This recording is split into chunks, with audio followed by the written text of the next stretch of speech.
கொள்வதென்ன சேனை அசுரர் குலம் செய்ய கொடிந்தான் கொள்வதென்ன தேவர் குரல் கேட்டு உன் திருவடியை காட்டு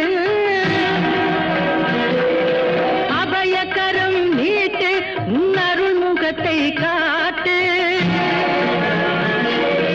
தேவர் குரல் கேட்டு உன் திருவடியை காட்டு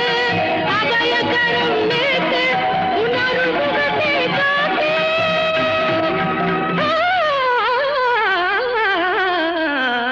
வெள்ளிமலை மன்னா